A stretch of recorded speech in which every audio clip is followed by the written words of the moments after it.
नमस्ते दोस्तों, आज मैं एक्सप्लेन करने वाली हूँ 2025 की एक नई suspense thriller Korean movie revolution की, जिसे लिखा और डायरेक्ट किया है ट्रेन टू बुसान के मशहूर डायरेक्टर योंग सांग हो ने। इस मूवी में कुछ ऐसे कोइंसिडेंस दिखाए गए हैं जो धीरे धीरे जुड़ते हैं और मिलकर एक बहुत ही गहरा रहस्य बनाते हैं। कभी कभी किस्मत इतनी अजीब होती है कि वो दिखती तो आम है, लेकिन उसमें छुपे होते हैं ऐसे राज जो पूरी दुनिया को हिला सकते हैं। कहानी शुरू होती है एक तेज बारिश वाली दोपहर से। एक 15 साल की लड़की यन हा घबराहट में कहीं जा रही है और एक मैला कुचला सा आदमी उसके पीछे लगा हुआ है। जब उसे लगा कि कोई उसका पीछा कर रहा है, वो फौरन पास के एक चर्च में चली गई। वहाँ काफी लोग प्रार्थना कर रहे थे। हैरानी की बात यह थी कि पीछा करने वाला आदमी भी चर्च में आ गया और भीड़ में बैठकर यन हा को घूरता रहा, जैसे उसके आसपास कुछ हो ही ना रहा हो। प्रेयर मीटिंग के बाद यन हा ने अपने क्लासमेट की मदद से निकलने की कोशिश की, लेकिन उस आदमी ने पीछा नहीं छोड़ा। जैसे ही वो उठकर जाने लगा, चर्च के पास्टर मिनचान ने उसे रोक लिया। उसने कहा, आप आज नए आए हैं, मेरा नाम सोंग मिनचान है, मैं यहाँ का इंचार्ज हूँ। उस आदमी ने कहा कि वो बस यहाँ से गुजर रहा था, लेकिन मिनचान उसे अपने ऑफिस में ले गया। उसे मुफ्त में चर्च के कपड़े दिए और उससे इस वार्म फैमिली को ज्वाइन करने को कहा। आगे के इवेंट की नोटिफिकेशन के लिए मिनचान ने एक फॉर्म निकालकर उसकी पर्सनल इंफॉर्मेशन नोट की। पता चला उस आदमी का नाम यांग रे है, पर वो ज्यादा कुछ बताने को तैयार नहीं था। ये देखकर मिनचान ने बिना उसकी मर्जी पूछे अपने फोन से उसकी एक फोटो खींच ली और उससे कहा, अगर एक फोटो यादगार के तौर पर रहे तो अच्छा होगा, मैं इसे अभी प्रिंट कर देता हूँ। तभी मिनचान को एक फोन आया और वो जल्दी से बाहर चला गया। इस सबसे यांग थोड़ा हैरान था। उसे नहीं पता था कि किस्मत का खेल शुरू हो चुका है। फोन एक प्राइवेट डिटेक्टिव का था, जिसने पक्का कर दिया कि मिनचान की वाइफ का अफेयर चल रहा है। डिटेक्टिव ने कुछ चोरी से खींची गई फोटो भी भेजी। नीचे अपनी पत्नी को किसी से बात करते देख मिनचान का दिल एकदम ठंडा पड़ गया। फोटो से साफ था कि उसकी पत्नी उसे चीट कर रही है। जब मिनचान कमरे में लौटा, उसने देखा कि यांग वहाँ से जा रहा है। बड़ी तहजीब से मिनचान ने उसे जूते पहनाने में मदद की, लेकिन अगले ही पल वो चौंक गया। यांग के पैर पर बंधी एंकल मॉनिटर बता रही थी कि वो एक अपराधी है जो शायद प्रोबेशन पर घर पर है। और मिनचान ने उसे फिर से कहा, चर्च गुनहगारों के लिए ही है, ईश्वर हम सबसे प्यार करते हैं। यांग को जाते हुए देखकर मिनचान का मन काफी उलझा हुआ था। उसे लगा कि वो इस नए बंदे को शायद चर्च के लिए मना नहीं पाएगा। जैसे ही मिनचान ने लाइट बंद की और कमरे से बाहर निकला, यांग की वो फोटो अचानक अजीब सी दिखने लगी, जैसे अनजाने में ही कुछ बड़ा होने का एहसास हो रहा था। चर्च से निकलने के बाद भी शहर में हल्की बारिश हो रही थी। दिन भर के काम के बाद मिनचान और उसकी पत्नी घर लौट रहे थे। तभी पत्नी ने कहा कि आज रात उसकी एक क्लास रियूनियन है, इसलिए मिनचान बच्चे को स्कूल से पिकअप कर ले। मिनचान जानता था कि वो झूठ बोल रही है, लेकिन उसने शांति से कुछ नहीं कहा। बातों के बीच उन्हें सड़क किनारे एक बोर्ड दिखा, जहाँ एक बड़े नए चर्च के कंस्ट्रक्शन की प्लानिंग थी। इस प्रोजेक्ट के हेड मिनचान के मेंटर थे। पत्नी ये देखकर बहुत खुश। उसे लगा कि नए चर्च का पास्टर जरूर उसका पति ही बनेगा, क्योंकि आसपास के इलाके में मिनचान की काफी इज्जत थी। अपने करियर की खातिर पत्नी को ड्रॉप करने के बाद मिनचान अपने मेंटर के घर गया। उसने बड़े आराम से काम की रिपोर्ट दी और फिर हिम्मत करके नए चर्च के बारे में पूछा। ये सुनकर मेंटर ने काफी बातें की, लेकिन उनकी बातों में मिनचान के लिए कोई इशारा नहीं था। उल्टा उन्होंने मिनचान से ही दूसरे पास्टर के नाम रिकमेंड करने को कहा। इससे मिनचान बेहद निराश हो गया। फैमिली और करियर दोनों तरफ से लगी चोट से वो टूटने की कगार पर था। उस रात बिजली कड़कने और तूफान के बीच चर्च कुछ अजीब सा लग रहा था। परेशान मिनचान घुटनों पर बैठकर जोर जोर से प्रार्थना कर रहा था। उसने कहा कि वो दुनिया के लालच में नहीं आएगा और फिर ईश्वर से दुआ की कि उसके मेंटर उसे प्रमोट कर दे। तभी अचानक उसकी पत्नी का फोन आया। उसने पूछा कि क्या पति ने बच्चे को पिकअप कर लिया। तब मिनचान को याद आया कि वो तो भूल ही गया था। पत्नी के फोन पर चिल्लाने की आवाज सुनकर मिनचान भी टेंशन में आ गया। माहौल और भी बोझिल हो गया। जब यांग की फोटो पर बारिश की एक बूंद गिरी, तब मिनचान ने नीचे झुककर उस फोटो को देखा तो वो हैरान रह गया। फोटो शैतान की तस्वीर में बदल गई थी। फिर उसकी नजर टेबल पर रखी अपनी फैमिली फोटो पर पड़ी और फौरन उसके दिमाग में आया कि शायद यांग ने ही बच्चे को किडनैप किया है। उसने तुरंत ऑनलाइन कम्युनिटी मेंबर्स की पर्सनल फाइल चेक करना शुरू कर दी। मिनचान को जल्दी यांग का घर का एड्रेस मिल गया। बिना एक पल भी गवाए उसने फौरन अपने फोन से उस एड्रेस की फोटो खींच ली। उसी वक्त एक तूफानी रात में दूसरी तरफ योन्ही को फिर से अपनी बहन का सपना आया। 3 साल पहले जब योन्ही पुलिस ऑफिसर थे, उसने अपनी बहन को फोन किया था। फोन पर बहन की आवाज रोती हुई और कांपती हुई आ रही थी, जैसे वो कुछ छुपा रही हो। लेकिन उस वक्त योन्ही खतरे को भाप नहीं पाई। फोन करने तक उसे अंजाम का अंदाजा तक नहीं हुआ असल में उसकी बहन को एक सीक्रेट रूम में बंद कर दिया गया था और किडनैप करने वाला ये आदमी यांग था। इस डरावने नाइटमेयर से यांग ही अचानक जग गई और खुद को शांत करने के लिए उसे दवाई लेनी पड़ी, लेकिन इसके बावजूद उसकी बहन का साया उसके आसपास दिखाई दे रहा था। उस वक्त यांग ने योनी की बहन पर कई तरह के जुल्म किए थे, लेकिन वो जैसे तैसे अपनी हिम्मत से भाग निकली थी। बाद में यांग को मानसिक बीमारी के आधार पर बेगुनाह छोड़ दिया गया था। इस नाइंसाफी से दुखी होकर बहन डिप्रेशन का शिकार हो गई थी और आखिरकार एक दिन उसने आत्महत्या कर ली। योनी को हमेशा इस बात का गिल्ट रहता है कि वो उस वक्त कुछ समझ नहीं पाई। उसे लगता है कि उसने अपनी बहन का भरोसा तोड़ा और वो खुद को ही उसकी मौत का जिम्मेदार मानती थी। दूसरी तरफ एड्रेस मिलने पर मिनचैन ने पुलिस को फोन करने की बजाय सीधे गाड़ी चलाकर यांग के घर पहुंच गया। कार की खिड़की से उसने देखा कि यांग कुछ औजार तैयार कर रहा है। ये सीन देखकर मिनचैन बुरी तरह घबरा गया और आखिरकार उसे पुलिस को फोन करना ही पड़ा। वो कांपती हुई आवाज में पूरी बात बताने लगा और ये भी कहा कि उसे लगता है कि यांग लाश ठिकाने लगाने की तैयारी में है, शायद कार के अंदर ज्यादा हरकत होने की वजह से। चौकन्ना यांग ने उसकी तरफ देख लिया। जब मिनचैन ने दोबारा ऊपर देखा तो यांग की कार जा चुकी थी। बिना कुछ सोचे समझे मिनचैन फौरन उसके पीछे लग गया। बारिश की उस रात में आगे पीछे जाती ये दो गाड़ियां साफ दिख रही थी। कुछ देर बाद मिनचैन की कार को रुकना पड़ा क्योंकि उसने आगे वाली गाड़ी को खो दिया था। जब मिनचैन इधर उधर देख रहा था, समझ नहीं पा रहा था कि क्या करे, तभी अचानक यांग उसके पीछे आ गया। साफ था कि उसे पता चल गया था कि मिनचैन उसका पीछा कर रहा है। घबराहट के मारे मिनचैन कार से बाहर नहीं निकला। यांग ने उसे चेतावनी दी कि उसका पीछा ना करे। शायद आखिरकार हिम्मत जुटाकर मिनचैन कार से उतरा और अपने बच्चे का नाम चिल्लाते हुए यांग की कार की तरफ दौड़ा। लेकिन जब उसने दरवाजा खोला तो अंदर कुछ नहीं था, सिर्फ कुछ औजार पड़े थे। तभी यांग ने आकर मिनचैन को हटने को कहा। मिनचैन को भी लगा कि शायद ये सब एक गलत फहमी थी, लेकिन तभी एकदम से मिनचैन को एहसास हुआ कि यांग ने गैर कानूनी तरीके से अपने एंकल मॉनिटर निकाल दिया है, जिसका मतलब कुछ तो गड़बड़ जरूर है। वो फौरन पलटकर अपनी कार की तरफ भागने लगा, लेकिन तब तक यांग भी उसके पीछे आ गया। इसके बाद दोनों में हाथापाई शुरू हो गई, लेकिन लड़ते लड़ते एक हादसा हो गया। यांग गलती से एक ढलान से नीचे लुढ़क गया और उसका सिर जोर से एक पत्थर से टकरा जाता है।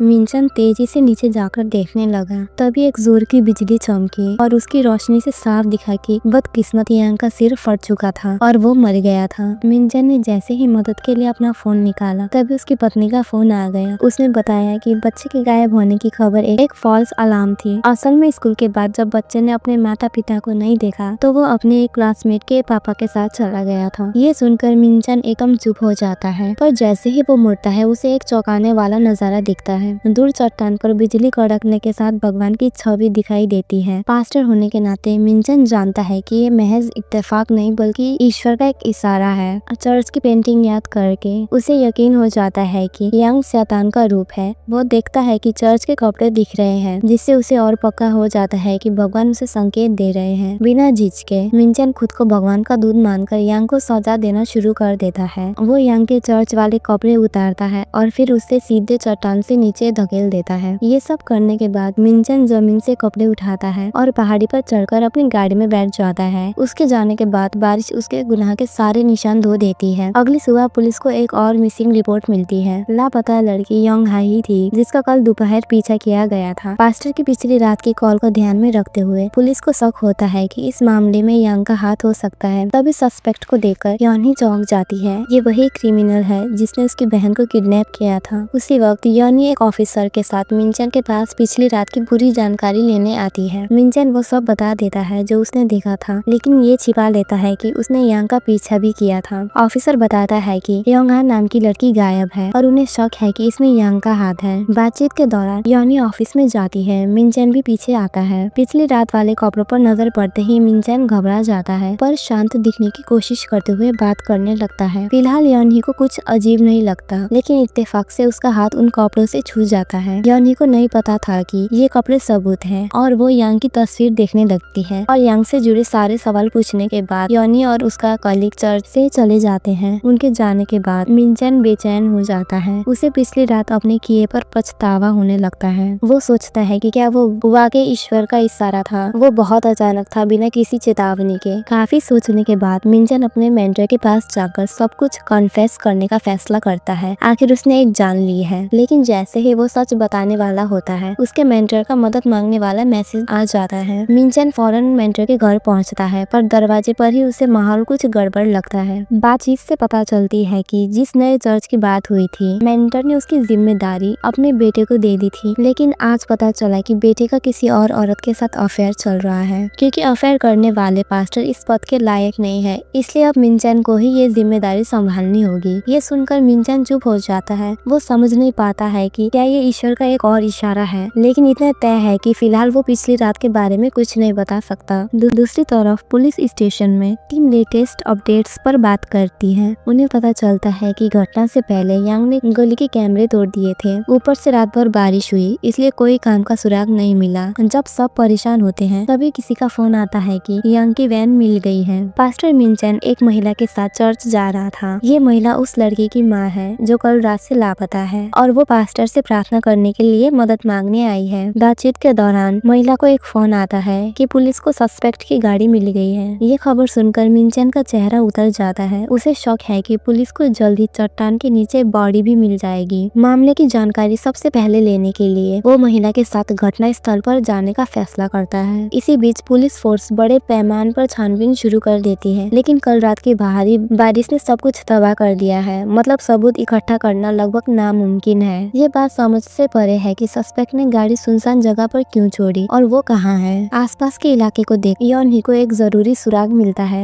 वो अंदाजा लगाती है कि हो सकता है सस्पेक्ट का पैर फिसला और वो चट्टान से नीचे गिर गया हो, लेकिन जब वो नीचे झांककर देखती है तो उसे कुछ नजर नहीं आता। तभी मिनचैन महिला के साथ वहाँ पहुँचता है। माँ दौड़कर आगे बढ़ती है। पुलिस के एक सीनियर ऑफिसर उसे रोकते हैं। यहाँ के नियम समझाते हुए उसे शांत रहने को कहते हैं। तुम्हें बॉडी मिल गई ना? मिनचैन का ये सवाल सबके लिए चौंकाने वाला था, जैसे उसे पहले से ही पता हो कि यहाँ क्या चल रहा है। बॉडी शब्द सुनते ही माँ और ज्यादा घबरा जाती है और वो वहीं बेहोश हो जाती है। थैंक गॉड कि पुलिस की मेडिकल टीम वहीं थी और वो लोग उसे तुरंत वहाँ से ले जाते हैं। पुलिस बताती है कि कुछ पता नहीं चला, कोई सुराग नहीं मिला, किसी के पास रिकॉर्डिंग डिवाइस नहीं था, कोई सबूत नहीं है। ये जानकारी सुनकर मिनचैन हैरान भी है और खुश भी। उसकी ये अजीब हरकत यून ही का ध्यान खींचती है। दोपहर में मिनचैन की पत्नी तैयार होकर बाहर आती है और हमेशा की तरह पति की गाड़ी में बैठती है। तब वो नोटिस करती है कि मिनचैन का मूड ठीक नहीं है। वो धीमी आवाज में पूछता है कि क्या उसे किसी बात का कन्फेस करना है। पत्नी को अंदाजा नहीं है कि उसके अफेयर की बात खुल चुकी है। पिछली रात की घटना के बाद मिनचैन अब पहले जैसा डरा हुआ या दबा हुआ नहीं था। आखिरकार उसके दबाव में पत्नी मान लेती है कि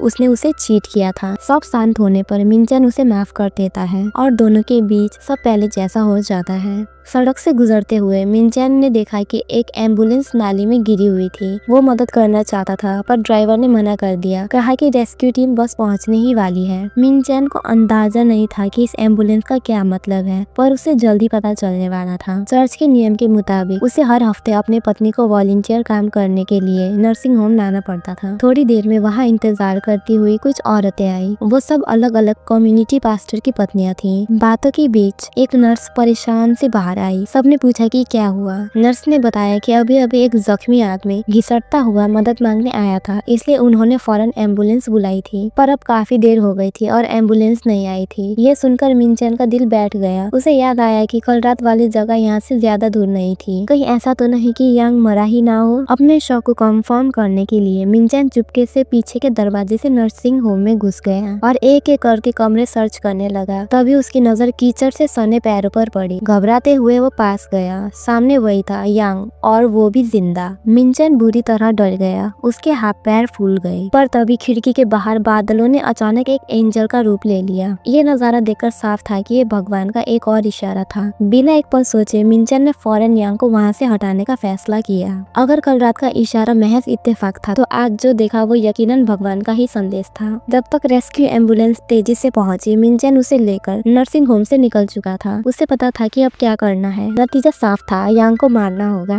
उसी रात पुलिस को खबर मिली और वो नर्सिंग होम पहुंची। पहचान करने पर पता चला कि गायब हुआ शख्स यांग ही था। इत्तेफाक से वहाँ के सीसीटीवी कैमरे काफी समय से खराब थे और अकेला गवाह भी एक डेमेंशिया पेशेंट था। ऐसा लग रहा था मानो भगवान मिनचैन को बचा रहा हो, पर कानून के हाथ कब तक नहीं पहुँचते। जाते समय यॉन की नजर वहाँ मौजूद चौर पर पड़ी, जिसमें मिनचैन की पत्नी अलग ही दिख रही थी। नर्स ने बताया कि ये सब पास्टर्स की पत्नियां हैं जो हर हफ्ते वॉलंटियर करने आती है। ये सुनकर यूनही ने पास्टर की लिस्ट मांगी क्योंकि बाहर से आने वालों पर शक ज्यादा था। उसी वक्त पास ही की एक खाली पड़ी बिल्डिंग में मिनचन ने यांग को टेप से बुरी तरह बांध रखा था। यांग ने पूछा कि मिनचन उसके साथ ऐसा क्यों कर रहा है, क्या इसलिए कि उसने यांग हा को किडनैप किया था। ये सुनते ही मिनचन को झटका लगा तो भगवान का इशारा लड़की को बचाने के लिए था, पर यांग ने कहा कि उसे छोड़ दे वरना वो मार खा लेगा पर कुछ नहीं बताएगा। इस जिद से मिनचन को गुस्सा आ गया। उसे अभी और भी काम थे, इसलिए फिलहाल उसने यांग को एक कमरे में बंद कर दिया। शायद ज्यादा इमोशनल होने की वजह से निकलते वक्त मिनचन लड़खड़ाकर गिर पड़ा। जैसे ही वो उठने लगा उसकी नजर अचानक कुछ नंबर्स पर पड़ी। 24/7। ज्यादा सोचने का वक्त नहीं था, वो लड़खड़ाता हुआ वहाँ से निकल गया। घर लौटने की तैयारी कर रही यून ही रुक गई। उसे पास्टर्स की लिस्ट मिल गई थी। ध्यान से देखने पर उसने मिनचन के चर्च का नाम साफ लिखा था। अचानक उसे याद आने लगा चर्च में देखे वो कीचड़ वाले कपड़े, मिनचन का नर्सिंग होम में होना और उसकी पत्नी का भी वही मिलना। साफ था कि कुछ तो गड़बड़ जरूर है। उस वक्त चर्च वापस पहुंचकर मिनचन जैसे ही गाड़ी से उतरा उसने देखा कि कई लोग योन हा के लिए प्रार्थना करने का इंतजार कर रहे थे। थोड़ी देर बाद मिनचन ने बाइबल पढ़नी शुरू की। जैसे ही उसने यूं ही किताब खोली उसकी नजर उन्हीं नंबर्स पर पड़े। Chapter 24 verse 7। ये वही नंबर थे जो उसने अभी देखे थे। जाहिर था ये भगवान का एक और इशारा था। इस बात से मिनचन को उसके विश्वास में और भी गहरा डुबो दिया। उधर चर्च के बाहर योन ही ने मिनचन की गाड़ी चेक करनी शुरू की। टायरों पर लगी मिट्टी से अंदाजा हो गया कि गाड़ी जरूर किसी खराब पहाड़ी रास्ते से गुजरी थी। अगर मिनचन को यांग को छुपाना होता तो वो पास वाली खाली बिल्डिंग ही चुनता। बिना देर किए योन ही अपनी सोची हुई जगह पर पहुंची। जमीन पर टायरों के निशान देखकर उसका शक यकीन में बदल गया। उसने फौरन टॉर्च निकाली और बिल्डिंग में घुसकर सर्च करने लगी। आखिर एक कमरे में उसे बंधा हुआ यांग मिल गया। ज्यादा सोचने का वक्त नहीं था। योन ही ने बैकअप बुलाने के लिए अपना फोन निकाला, पर तभी उसके मन का डर फिर हावी होने लगा। उसे अपनी बहन की आवाज सुनाई दे रही थी, पर उसने खुद को संभाला और शांत रही। तभी बेहोश पड़ा यांग होश में आ गया। उसे समझ नहीं आया कि क्या हो रहा है। वो बस बड़बड़ा रहा था कि उसे छोड़ दो वरना लड़की कहाँ है ये कभी पता नहीं चलेगा। इस बात से योन ही को समझ आ गया। उसने गन निकाली और यांग से सच उगलवाने की कोशिश की, पर बंदूक देकर यांग बेवकूफों की तरह हंसने लगा। तभी पीछे मिनचन ने हमला कर दिया और एक फावड़े से सीधा योन ही के सर पर मारकर उसे बेहोश कर दिया। पता नहीं कितनी देर बाद जब योन ही को होश आया तो उसने खुद को बंधा हुआ पाया। मिनचन यांग को घसीटता हुआ उसके पास लाया। फिर उसने सारी कहानी बताई। योनी को अब समझ आया कि क्या हुआ था। मिनचन ने कहा कि ये सब भगवान की मर्जी है और एक पास्टर होने के नाते ये उसका फर्ज है। पहले यांग को मारना होगा जिसमें शैतान वास करता है और फिर अचानक बीच में आई योनी से निपटना होगा। मिनचन से लगातार बात करते हुए योनी उसे समझाने की कोशिश करती रही कि वो फौरन सरेंडर कर दे क्योंकि अभी भी हालात संभाले जा सकते थे। उसने याद दिलाया कि किडनैप हुई लड़की अभी भी यांग के पास है, पर मिनचन ने कहा कि शैतान हमेशा झूठ बोलता है, इसलिए उसे यकीन है कि लड़की मर चुकी है। ये देखकर कि मिनचन पूरी तरह वहम का शिकार हो चुका है, योनी को मौका देकर पलटवार करना पड़ा। वो भागकर एक पिलर के पास गई और अपनी रस्सियां काट दी। फिर उसकी मिनचन से हाथापाई हुई। अपनी ट्रेनिंग के दम पर योनी ने उसे हैंडकफ कर दिया और आखिरकार एक पल के लिए सांस ली। ये सब देख रहा यांग जोर से हंसा, पर अगले ही पल एक हादसा हुआ। गिरता हुआ एक ट्रीपॉड यांग को अपने साथ खींच ले गया और वो किनारे पर लटक गया मौत के मुंह में। यून ही ने तेजी से झपटकर आखिरी पल में उसका पैर पकड़ लिया। कुछ कहकर यांग मर गया। अब लड़की कहाँ है ये एक राज बन गया। कुछ घंटों बाद पुलिस फोर्स उस खाली बिल्डिंग में पहुंच गई। यांग का केस एक तरह से खत्म हो गया था। पुलिस ने मिनचन से रात भर पूछताछ की, पर वो वही दोहराता रहा जो उसने योन ही को बताया था। ये सब भगवान का इशारा था और पास्टर होने के नाते वो बस अपना फर्ज निभा रहा था। घटना को 2 दिन बीत चुके थे, पर पुलिस अब तक लड़की का पता नहीं लगा पाई थी। मिनचन को पूरी तरह अपने विश्वास में खोया देखकर यून ही भी उलझ में पड़ गई। उसे कुछ समझ नहीं आ रहा था। उसी वक्त कहीं और एक पुराने घर के रेनोवेशन साइट पर मजदूर जोर शोर से तोड़फोड़ कर रहे थे। किसी को अंदाजा नहीं था कि पास ही एक एटिक यान की बंधी हुई लड़की बेबस पड़ी थी। वो पूरी ताकत से चिल्ला रही थी, पर बाहर मशीनों के शोर में उसकी कमजोर आवाज दब कर रह गई। केस को जल्द सुलझाने के लिए योनी यांग की साइकेट्रिस्ट के पास गई। वो मुजरिम की साइकोलॉजी समझकर कोई क्लू ढूंढना चाहती थी। असल में योनी इस साइकेट्रिस्ट से नफरत करती थी क्योंकि उसकी गवाही की वजह से यांग पहले बरी हुआ था, जिसके बाद योनी की बहन ने सुसाइड कर लिया था। पर एक पुलिस ऑफिसर होने के नाते योनी को अपनी पर्सनल फीलिंग को अलग रखकर ऑब्जेक्टिव रहना था। यान की हाल की हरकतों के बारे में सुनकर डॉक्टर ने कहा कि शायद उसकी बीमारी फिर से उभर आई है। यांग बचपन में काफी अब्यूज हुआ था, जिससे बड़े होकर उसकी सोच बिगड़ गई थी और उसने योनही के बहन को किडनैप किया था। मेडिकली वो एक मेंटल पेशेंट था। पिछली बार ठीक होने के बाद वो नॉर्मल था, पर अब लगता है कि किसी चीज ने उसे ट्रिगर किया था। ऐसी कॉम्प्लेक्स बीमारी को कंट्रोल करना मुश्किल है। मिनचैन के बारे में डॉक्टर ने कहा कि ये एक टिपिकल डेल्यूशन ऑफ रेफरेंस का केस है। ऐसे लोग भी मतलब की चीजों को आपस में जोड़कर एक मतलब निकालते हैं जिसे वो भगवान का इशारा मान लेते हैं। तभी किसी ने उनकी बात बीच में रोक दी और डॉक्टर को ऑफिस से जाना पड़ा। अकेले रह गई योनी। उसके हाथ अब भी कोई सुराग नहीं लगा था। वो यांग की फाइल ध्यान से देख रही थी, कोई छुपा हुआ क्लू ढूंढने की कोशिश में। तभी उसकी जेब में फोन बजा। उसके पिता का कॉल था। उन्होंने बताया कि घर का रेनोवेशन हो गया है और देखने के लिए एक फोटो भेजी है। बिना मन के योनही ने फोटो खोली, पर अचानक उसकी नजर घर की एक अजीब सी विंडो पर पड़ी। उसके पिता ने उससे कहा, तुमने वो आड़ी वाली खिड़की देखी? उसे ऑक्यूलस विंडो कहते हैं। आई विंडो भी पहले ऐसी बहुत होती थी, पर अब ज्यादातर खत्म हो गई है। ये सुनते ही योनी फौरन समझ गई यांग जिस एक आँख की बात कर रहा था वो असल में एक विंडो थी। उसके फोन का वॉलपेपर जिसमें वो और उसकी बहन थी इस बात को और पक्का कर रहा था। शायद बचपन में जब यांग को अब्यूज किया गया था, उसे जिस कमरे में बंद रखा गया था वहाँ ऐसी ही विंडो थी जो जिंदगी भर के लिए उसके मन का डर बन गई। यह समझते ही योंगही ने जरा भी देर नहीं की। उसने फौरन अपने कलीग्स को कॉल किया और बताया कि लड़की शायद एक पुराने घर में बंद है, वही घर जो उसकी बहन ने पहले रेंट पर लिया था। वो घर अब शहर के उस इलाके में था जिसे तोड़ा जा रहा था। मतलब यांग ने उस लड़की को उसी किराए के घर में बांध कर रखा था जहाँ उसने पहले योनी की बहन को रखा था। योनी कार भगाती हुई ट्रैफिक और रेड लाइट की परवाह किए बिना उस पुराने इलाके की तरफ भागी। ठीक उसी वक्त जब डिमोलिशन क्रू घर गिराने वाला था वो वहाँ पहुँच गई। दरवाजा खोलने पर उसका शौक सही निकला। वो लड़की सचमुच वहीं बंधी हुई थी। उस लड़की ने उससे कहा, मैं सोच रही थी कि कौन आएगा मुझे बचाने, दरवाजा खोलेगा। ये सब बिल्कुल वैसे ही था जैसे उसकी बहन ने महसूस किया होगा और इसने योनी के मन के बोझ को हल्का कर दिया। पीछे मुड़कर देखे तो लगता है जैसे ये सब वाकई किसी तरह का इशारा था जो स्टेप बाय स्टेप योनी को अंधेरे से रोशनी की तरफ ले आया। कहानी के आखिर में योनी ने मिनचैन को बताया कि लड़की को बचा लिया गया है और मिनचैन के चेहरे पर यकीन न कर पाने वाला भाव थे।